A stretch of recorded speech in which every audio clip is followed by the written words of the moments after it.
औज़ु बिल्लाहि मिनश शैतानिर रजीम। बिस्मिल्लाहिर रहमानिर रहीम।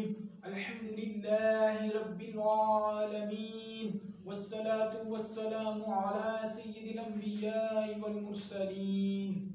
इय्याकुम वल हसदा फ़इन्नल हसदा यअकुलुल हसनाति कमा तअकुलुन नारुल हतबा।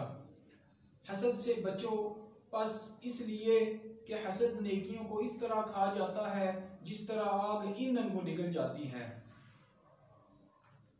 ये हदीस है हसद के मतलब। हसद का मानी है जलना, जेलसी।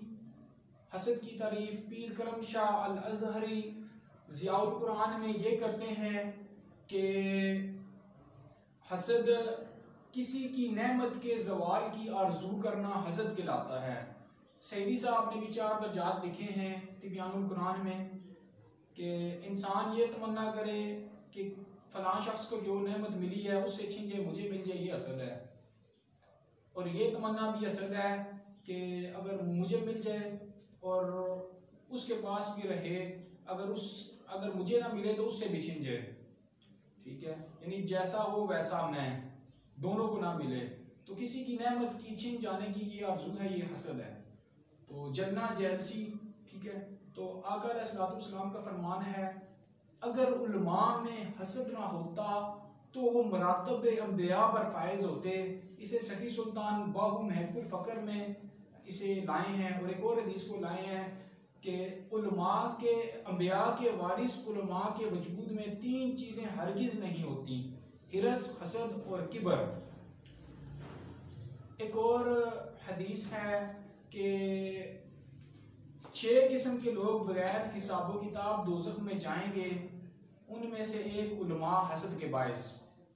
ठीक है, ये उलमा में बहुत ज़्यादा हसद है, तो हदीस कहती है कि ये बगैर हिसाबो किताब दोज़ख में जाएंगे हसद के बायस। तो फिर नेक्स्ट आका अलैहिस्सलाम का फरमान है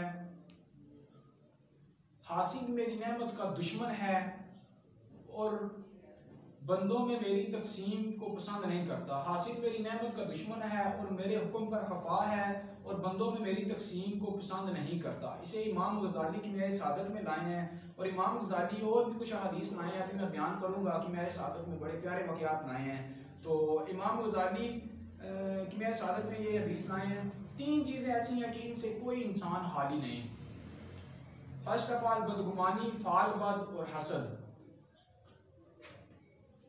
तो हज़ूर ने फरमाया मैं तुमको बताऊं इनका इलाज, मैं तुमको सिखलाऊं इनका इलाज क्या है। जब तुम में से कोई बदगुमानी करे तो उसको अपने दिल में सच ना समझे, ठीक है, और उस पर हमेशा कायम और साबित ना रहे।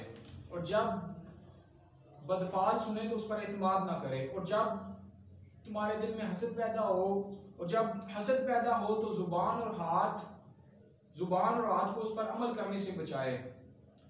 एक और हदीस में आया जब तुम हसद करो तो इस्तगफार करो। ये इसका इलाज बताया गया, अल्लाह से तौबा करें जो आपने हसद किया है। ठीक है, तो फिर आका अलैहिस्सलाम का हज़रत मूसा अलैहिस्सलाम ने एक शख्स को अर्श के साया में देखा। इमाम गज़ाली इस वाक़या को मेरे सादत में लाए। हज़रत मूसा अलैहिस्सलाम ने एक शख्स को अर्श के साया में देखा, उसके इस मकाम की आरजू करते हुए कहा कि हक़ ताला के पास इसका बड़ा दर्जा है। तो मूसा अलैहिस्सलाम ने बरगाह इलाही में अर्ज़ की इलाही इसका नाम क्या है। अल्लाह ने नाम ज़ाहिर नहीं फरमाया, लेकिन फरमाया मैं इसके अमल से तुमको खबर देता हूँ, इसने कभी हसद नहीं किया, माँ बाप की कभी नाफरमानी नहीं की और कभी चुगली नहीं खाई। तो गुलाम रसूल सईदी साहब तिबियानुल कुरान में एक हदीस लाए हैं हसद करने वाला, चुगली करने वाला और कहानत करने वाला मेरे तरीका पर नहीं और ना मैं उनके तरीका पर हूँ। कहानत होती है कि आप मुझसे कोई बात सुने या किसी से भी कोई बात सुने तो उसमें साथ गैर खबरें मिला के आगे बात को मिला के बयान करना, झूठी मूठी बातें मिला के बयान करना, इसको कहानत कहते हैं। तो मैंने फिर फरमाया ये मेरे तरीका पर नहीं है हसद करने वाला। तो आप सोच लें जो उलमा हसद करते हैं और जो हज़रात हसद करते हैं वो हुजूर के तरीके पर नहीं है, तो फिर वो अंबिया के वारिस नहीं हो सकते।